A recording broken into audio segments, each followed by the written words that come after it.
Ricardo Albuquerque a toujours cru que la discipline était le fondement de la vie. Depuis qu'il avait perdu sa femme, il avait consacré chaque moment à construire un avenir sûr pour Mateus, son unique fils.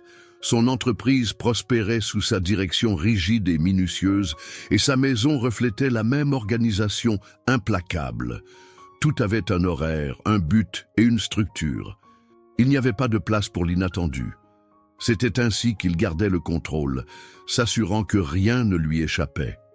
Mais au fil des ans, quelque chose avait échappé sans qu'il le remarque. Mateus, le garçon de 12 ans, avait grandi sous cet ordre impeccable, obéissant à chaque règle sans questionner. Il ne se plaignait jamais, ne désobéissait jamais, mais ne montrait non plus jamais d'enthousiasme. Il était comme un spectre silencieux dans sa propre maison, vivant, mais sans vraiment exister. C'est par hasard que Ricardo l'a vu ce jour-là.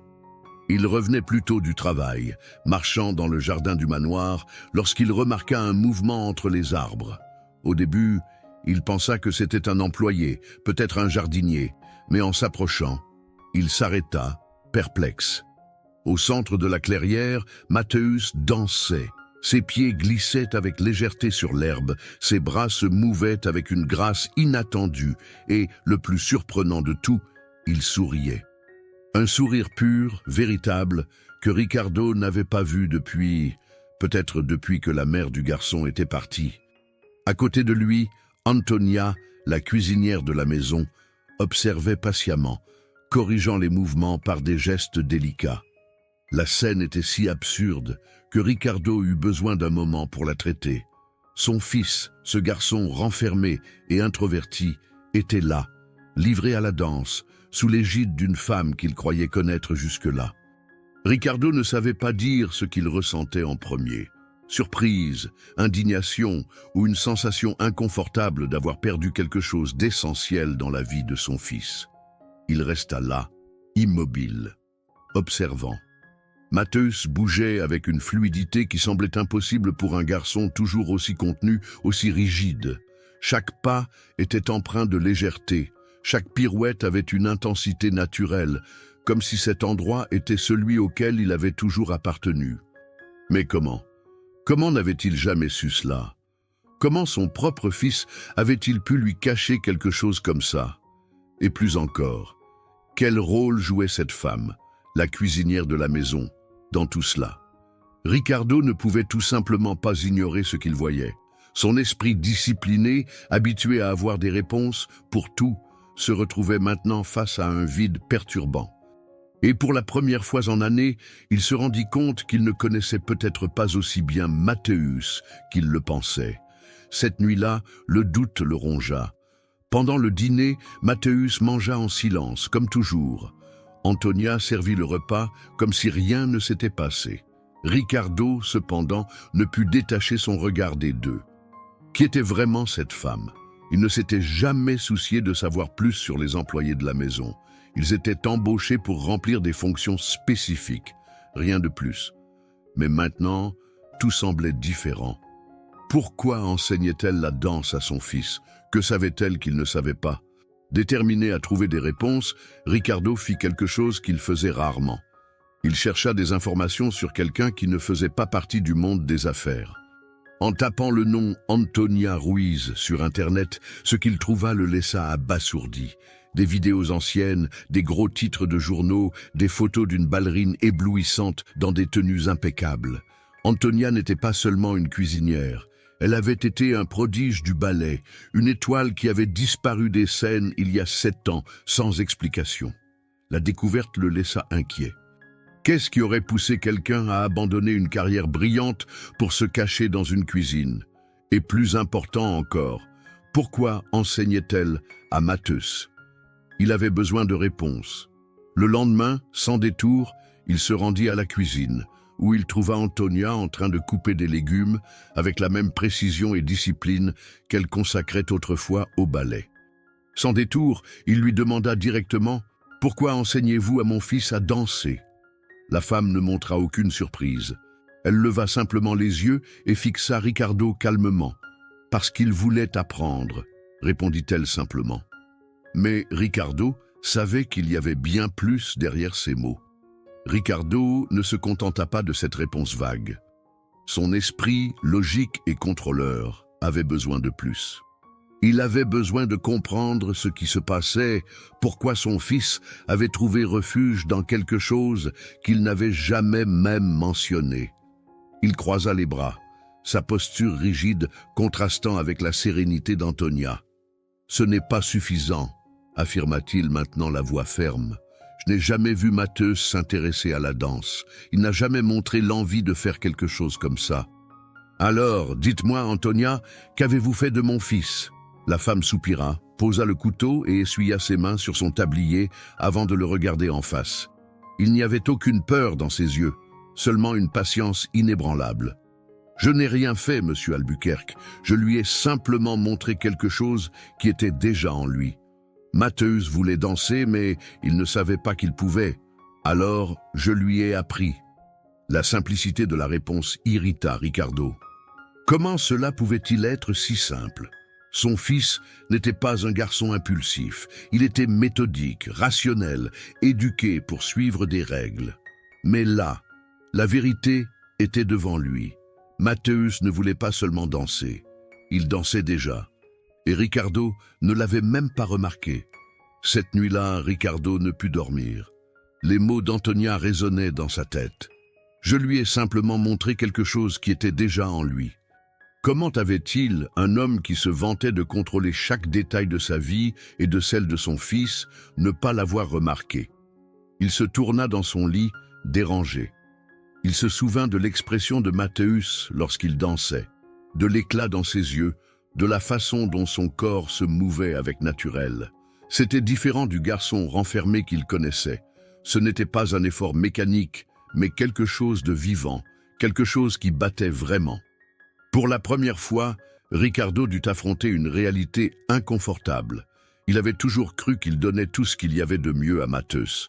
Mais et s'il imposait en réalité simplement sa propre vision de ce qui était le mieux? Le doute le rongea. Il avait besoin de voir plus. Il avait besoin de comprendre. Si Matheus voulait danser, alors Ricardo devait découvrir jusqu'où cela pouvait le mener. Le matin suivant, Ricardo prit une décision qui allait à l'encontre de tout ce qu'il aurait normalement fait. Au lieu de se rendre directement au bureau, il resta à la maison, attentif aux mouvements de son fils. Il attendit patiemment le moment opportun, et il arriva. Dès qu'il eut terminé le petit déjeuner, Matheus prit son sac à dos et sortit discrètement en direction du jardin, croyant que personne ne l'observait. Ricardo suivit ses pas attentivement, restant caché à distance. Là, il était de nouveau dans cet espace ouvert entre les arbres, où le soleil se filtrait délicatement à travers les branches et peignait le sol avec des ombres mouvantes. Et comme si cet endroit était le plus naturel du monde, Matheus commença à danser. Il n'y avait pas de musique, seulement le bruit de ses propres pas, le rythme dicté par quelque chose d'intérieur, quelque chose que Ricardo n'avait jamais compris. Antonia l'observait, corrigeant subtilement sa posture, le guidant avec un regard patient. Mais il n'y avait aucune rigidité dans son approche. Rien qui rappelle la méthode disciplinée que Ricardo avait toujours appliquée à tout. Il y avait de la légèreté, de la liberté. Chaque mouvement coulait avec une émotion sincère, quelque chose que Ricardo n'avait pas vu chez son fils depuis des années. Ricardo se rendit compte là, caché parmi les ombres, qu'il n'avait jamais vu Matheus se consacrer totalement à quelque chose. Il avait toujours rempli ses obligations, toujours obéi à ses règles, mais n'avait jamais montré ce genre de passion. C'était étrange pour Ricardo de voir cette version inconnue de son propre fils. Et ce qui le perturbait encore plus, c'était que Matheus, même élevé dans un environnement où chaque pas était calculé, avait trouvé un moyen de se libérer. La danse était son refuge, son évasion. Et Ricardo, qui avait toujours cru être le fournisseur parfait, réalisa qu'il avait échoué sur un point fondamental. Il n'avait jamais offert à son fils un espace simplement pour être heureux. La prise de conscience lui pesa lourdement. Pendant des années, il s'était consacré à garantir stabilité, sécurité, avenir. Mais qu'en était-il du présent et de la joie du garçon qu'il avait juré de protéger? Au fond, peut-être que Ricardo n'avait jamais considéré que bonheur et sécurité n'étaient pas la même chose. Cette nuit-là, Ricardo sentit qu'un quelque chose en lui avait été brisé, une barrière qui maintenait ses certitudes intactes.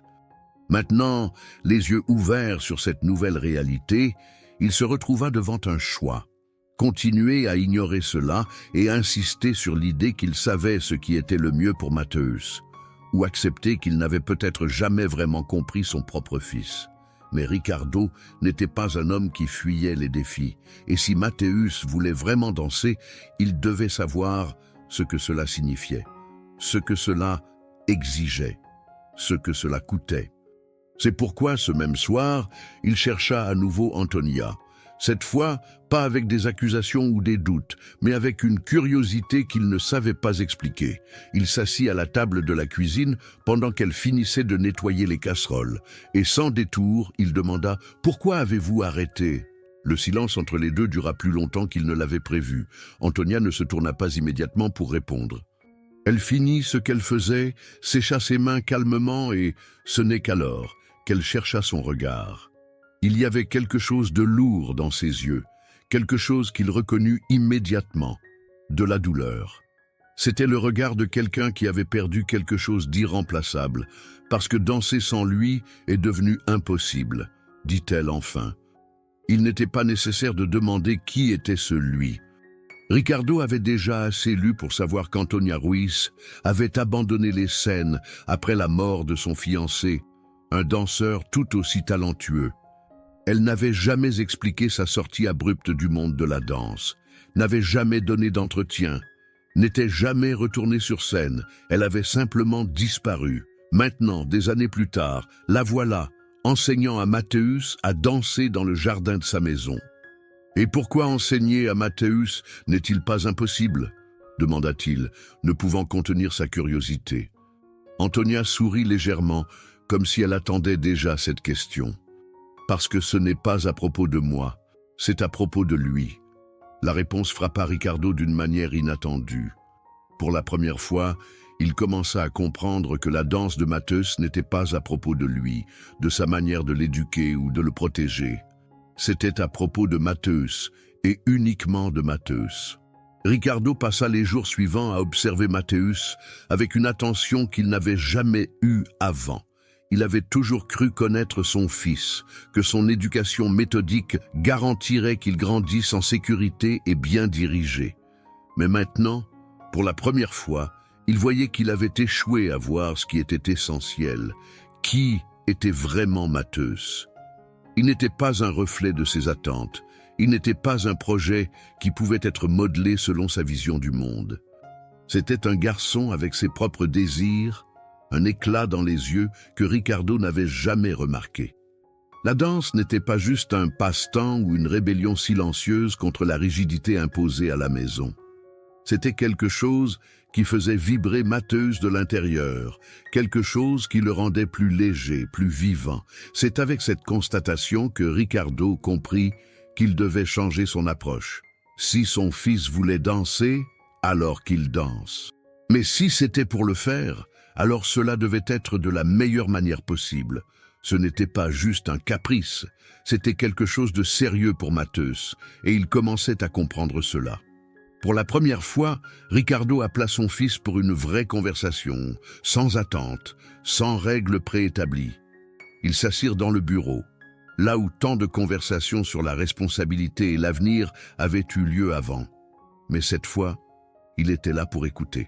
« Tu aimes vraiment ça ?» demanda-t-il sans détour, mais avec un ton moins rigide qu'à l'habitude.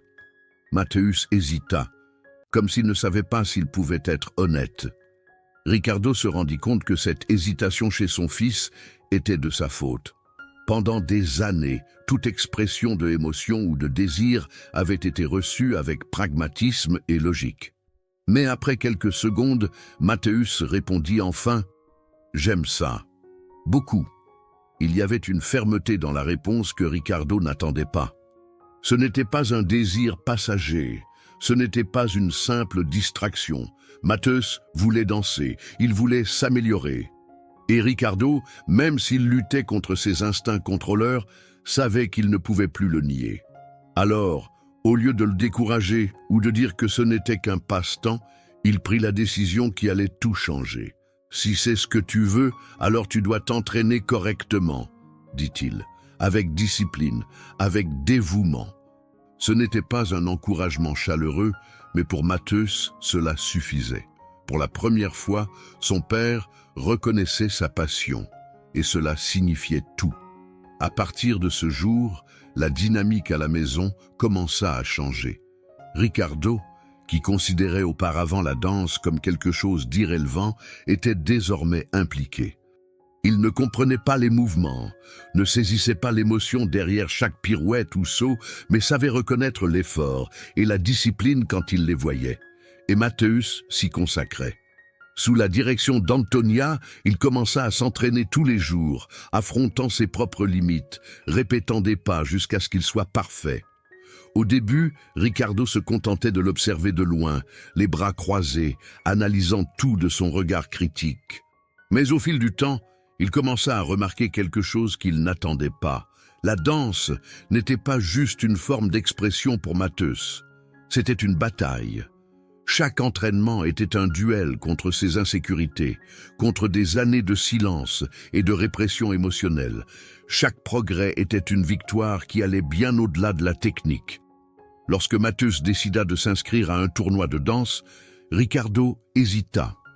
L'instinct paternel criait en lui, lui disant que cela pourrait finir en déception, et s'il échouait, et s'il était ridiculisé. Ricardo avait passé sa vie à créer un environnement sécurisé pour son fils, un monde où l'échec n'existait pas, parce que tout était planifié pour éviter les risques. Mais la danse était différente, il n'y avait pas de certitude, juste des tentatives et des erreurs. Et plus que jamais, Ricardo comprit que son rôle en tant que père n'était pas d'empêcher Matheus de tomber, mais de lui apprendre à se relever. « Si tu veux concourir, alors prépare-toi à cela », lui dit-il avec la fermeté habituelle. Mais maintenant, il y avait quelque chose de plus dans sa voix, un ton d'encouragement, même discret. Matheus comprit, et il s'investit comme jamais auparavant. Les entraînements s'intensifièrent. Antonia n'y allait pas de main morte avec lui. Elle exigeait de la perfection, du rythme, de l'émotion. Chaque pas était répété des dizaines de fois, chaque erreur corrigée sans hésitation. Matheus terminait ses journées épuisé, mais ne se plaignait jamais. Au contraire, il semblait de plus en plus déterminé à chaque entraînement. Ricardo, pour la première fois, ressentit de la fierté, non pas pour le résultat, mais pour l'effort. Et en le voyant se battre pour quelque chose qu'il aimait vraiment, il comprit que son fils n'avait pas besoin d'être protégé du monde. Il avait besoin de l'affronter. Le jour de la compétition arriva plus vite que Ricardo ne s'y attendait. Dès le matin, l'ambiance à la maison était différente. Matheus était silencieux, concentré, mais son nervosisme était évident.